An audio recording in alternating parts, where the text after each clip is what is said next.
Hello students, welcome to today's concept in short.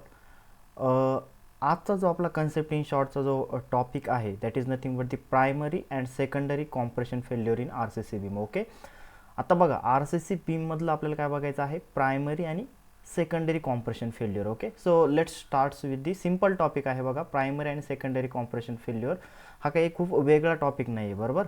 तर compression failure ज्यावेळेस मी म्हणतोय तर compression failure means obviously see, ज्यावेळेस तुम्ही आर सी सी बीम म्हणताय तर R C C beam primarily made of the two material. Okay, मग कोणत्या दोन मटेरियलचा तुमचा आर सी सी बीम बनलेला असतो. First one is nothing but the concrete. Okay, first तुमचं इम्पॉर्टंट काय मटेरियल आहे, that is nothing but the concrete. आणि सेकंड जे तुमचं इम्पॉर्टंट मटेरियल आहे that is nothing but the steel. बरोबर. आता हा एक typical R C C beam तुम्हाला शो केलेला आहे. आता इथं जर बघितलं तर आर सी सी बीमचा जो सेक्शन शो केलेला आहे अबो the neutral axis, let's say हा जो तुम्हाला रेड डॉटेड कलरनं जो ॲक्सिस शो केलेला आहे this is nothing but the neutral axis. Okay, and above the neutral axis we know that if it is subjected to sagging bending moment above the neutral axis there will be a compression. Okay, so this part will be subjected to compression. Okay, this part will be subjected to compression and this is nothing but the shaded portion is nothing but the concrete which is subjected to compression. Okay, आता बॉटमला जर बघितलं तर obviously here we have shown over here the tensile steel. Okay, generally denoted by the AST. Okay, आता बघा ज्या वेळेस याच्यावरती sagging bending moment येणार आहे तर त्यावेळेस तुमचं जे बेंडिंग कॉम्प्रेशन आहे त्याला कॉन्क्रीट बिअर करणार आहे आणि जे बेंडिंग टेन्शन असणार आहे त्याला हा स्टील काय करणार आहे, बिअर करणार आहे. ओके, सो सी ज्या वेळेस पण तुम्ही याच्यामध्ये हा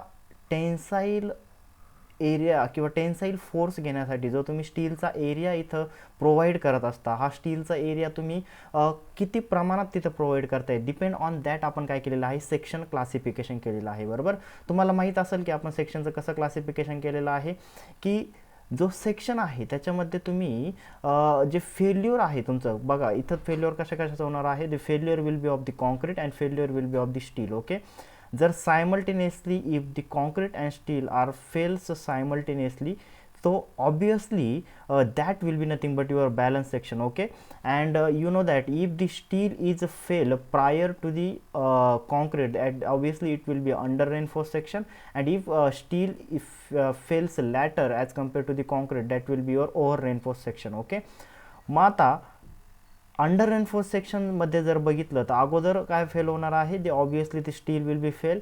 अँड ओव्हर रेनफोर्स सेक्शनमध्ये जर बघितलं तर अगोदर कोण फेल होणार आहे, obviously concrete will be fail over there, right. So आता इथं जर बघितलं if you see over here this is nothing but the complete diagram shown for the under reinforce section. Okay, this is for the under reinforce section, this is nothing for the under reinforce section. Okay, मग आता under reinforce सेक्शनसाठी जर बघितलं तर बघा let's say suppose this is nothing but the limiting neutral axis. Okay, हा जो axis तुम्हाला इथं शो केलेला आहे this is nothing but the limiting depth of the neutral axis, that is nothing but the x u limit. म्हणजेच काय की balance सेक्शनचा न्यूट्रल ॲक्सिस इथं लाय होणार आहे. बरोबर, and if I am saying this is the under reinforce section, obviously जो तुमचा ॲक्च्युअल न्यूट्रल ॲक्सिस असणार आहे that actual neutral axis will be less than the limiting neutral axis. बरोबर, then that will be the under reinforce section, right. मग आता इथं बघा obviously आपल्याला माहिती आहे की कॉन्क्रीट ज्यावेळेस फेल होत असतं, if I consider the limit state method, the concrete will fail at strain of 0.0035 and the steel will fail at 0.002 plus 0.87 FY divide by ES. Okay, let's say suppose this is nothing but the strain diagram. Okay, this is nothing but the strain diagram. मग आता या strain डायग्राममध्ये जर बघितलं तर let's say की ज्या वेळेस अंडर रेनफोर्स सेक्शन फेल होणार आहे, if you consider the at the state of the failure. Okay, तुम्ही जर फेल्युअर स्टेटला जर बघितलं तर at the failure state obviously in the under reinforce section the steel will first fail. आणि steel जर fail व्हायचं असेल तर obviously the strain generated in the strain generated in the steel will be equal to 0.002 plus 0.87 Fy divided by ES. Okay, so this is nothing but the strain generated will in the steel. Okay, at the same time the strain generated in the concrete, whatever the strain generated over here, just observe the yellow color diagram. Okay, if you see the yellow color over here, ज्यावेळेस तुमच्या स्टीलमध्ये त्याची failure strain generate झालेली आहे त्याच वेळेस कॉन्क्रीटमध्ये extreme फायबरला जी strain generate झालेली असणार आहे that will be less than 0.0035. Okay, मग आता ही जी काही इथं स्ट्रेन तयार झालेली आहे, let's say this is epsilon strain generated over here. Okay, मग ही जी स्ट्रेन जनरेट इथं झालेली आहे that will be less than 0.0035. आणि एवढी स्ट्रेन जनरेट होताना कॉन्क्रीटमध्ये काहीतरी काय झालेलं आहे, कॉम्प्रेशन झालेलं आहे. बरोबर, this is nothing but the compression which happen when steel goes to failure and the strain in the concrete is less than 0.0035. Okay, मग स्टील फेल होईपर्यंत अंडर रेनफोर्स सेक्शनमध्ये जे काही तुमच्या कॉन्क्रीटमध्ये कॉम्प्रेशन झालेलं आहे that is term at the primary compression. Okay, त्याला काय म्हणत असतो आपण, प्रायमरी कॉम्प्रेशन म्हणत असतो. पण बघा आता अजून पण कॉन्क्रीट फेल झालेलं आहे का, नाही, steel concrete is not failed. Okay, पण जे स्टील आहे, टेन्साईल स्टील आहे, ते काय झालेलं आहे, फेल झालेलं आहे.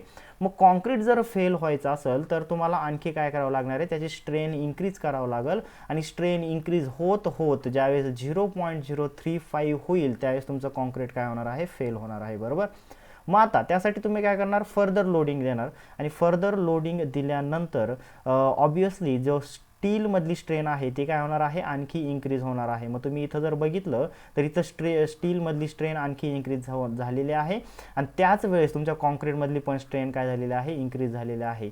पण आता फर्दर लोडिंगमुळं जी स्ट्रेन इन्क्रीज झालेली आहे ती रीच होऊन कुठं पोहोचणार आहे, this complete strain will reach to 0.0035. Okay, मग आता फर्दर लोडिंगमुळं जी काही तुमची एक्स्ट्रा स्ट्रेन जनरेट झाली कॉन्क्रीटमध्ये आणि त्यामुळं कॉन्क्रीटमध्ये जे काही एक्स्ट्रा कॉम्प्रेशन आलेलं आहे that is nothing but this compression is term as the secondary compression. Okay, म्हणजे इथं जर तुम्ही क्लिअरली जर बघितलं तर this is nothing but the primary compression. Okay, हे काय आहे तुमचं प्रायमरी कॉम्प्रेशन.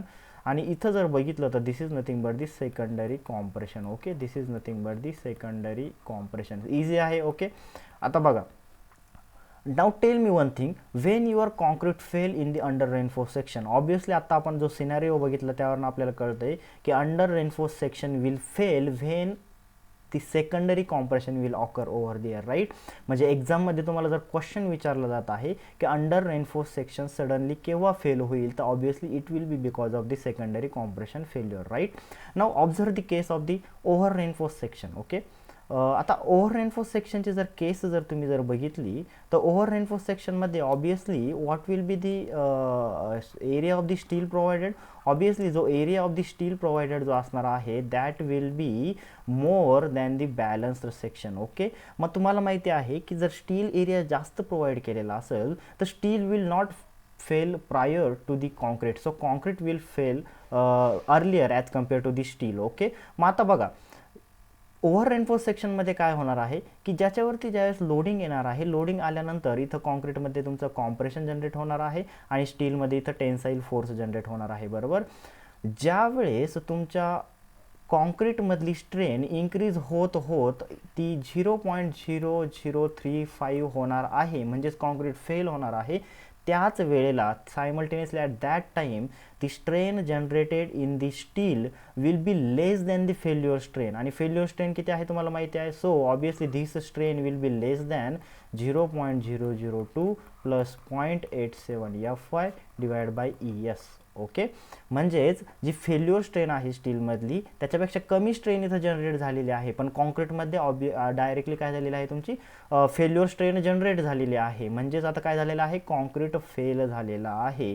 मग आता मला सांगा, जे आत्ता एक मटेरियल फेल होईपर्यंत जे कॉम्प्रेशन तयार झालं होतं त्याला आपण काय म्हणलं होतं, प्रायमरी कॉम्प्रेशन. सो आत्ता जे जिथं कॉम्प्रेशन जे जनरेट झालेले आहे obviously this will be nothing but the primary compression. Okay, so this is nothing but the primary compression. पण प्रायमरी कॉम्प्रेशनमध्येच आपला काय झालेला आहे, कॉन्क्रीट फेल झालेला आहे. म्हणजेच आपण काय म्हणू शकतो, in the over reinforce section the concrete or the beam suddenly fail because of the primary compression. Okay, so simple आहे. अंडर रेनफोर्स सेक्शन जर तुम्हाला क्वेश्चन विचारला जात असेल, MCQ विचारला जात असेल तर under reinforced section will fail because of the secondary compression and over reinforced section fail because of the primary compression. Okay, simple concept आहे.